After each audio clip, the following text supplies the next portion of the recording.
अस्सलाम वालेकुम वरहमतुल्लाहि वबरकातुहू। जनाब अज माशाअल्लाह जी 5 पट्ठां दी लाट लियांदी ते बड़े दोस्त फरमाइश करते पे कि फौजी बिरा नस्ली पट्ठा लिया दे ते अज यकीन मनो भी नस्ली पट्ठा लियांदे न। वीडियो दा ना रमना, वीडियो नूं स्किप नहीं करना बिरा के तुहानूं अच्छी तरह इन्फॉर्मेशन हो सी।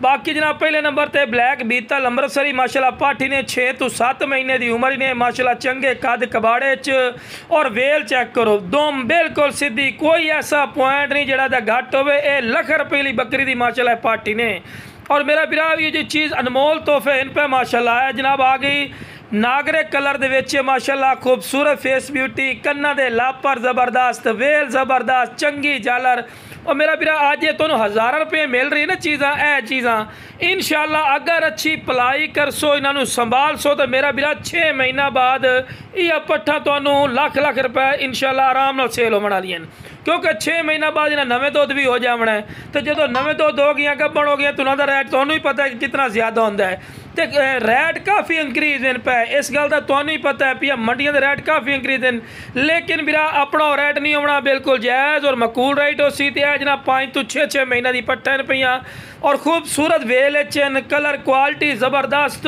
प्योर मक्खी चीनी मदरसा नस्ल दियाँ। देखो जी अपने पंजाब दे विच 2 तो 3 ब्रीडां अच्छियां पियाँ, मक्खी चीनी, ब्लैक बीतल, अमृतसरी, नागरा बीतल। तो आज जनाब तिन्ने दी तिन्ने नस्लां माशाअल्लाह इस लाट पाईयां 5 पट्ठां दी लाट ने इंशाअल्लाह जेड़ा बिरा लई सी ना इंशाअल्लाह दुआवां याद रख सी।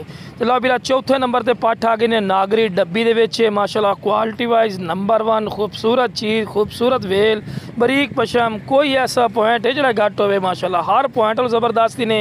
हाँ कोई मेरे को आना चाहे लोकेशन ते लोकेशन लुडन शहर है, ज़िला विहाड़ी है, लुडन मेन अड्डे ते यूबीएल बैंक और PSO पंप के सामने इतने मेरा बिरा आके भी चीज़ा ले जा सकते हो। बाकी मेरा बिरा कार्गो की सहूलत की गल की जाए तो आल पाकिस्तान माशाअल्लाह मौजूद है।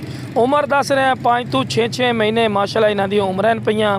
तो लो बिरा उस तो बाद आखिरी नंबर पर आ गई शेरा बीतल। जनाब 4 नस्ल हो गई, लो जी 4 नस्ल हो गई, शेरा बीतल, ब्लैक बीतल, शेरा बीतल, मक्खी चीना माशाअल्लाह। वेखो जी 4 नस्लों च माशाअल्लाह लाट ने हकीकती गल है एक्सपीरियंस ही ज़बरदस्त हो जासी तो माशाअल्लाह शौक भी थोड़ा पूरा सी।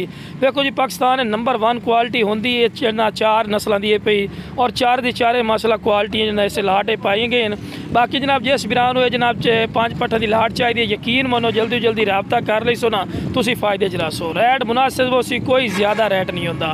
ओके जनाब, अस्सलाम वालेकुम वरहमतुल्लाहि वबरकातुहू।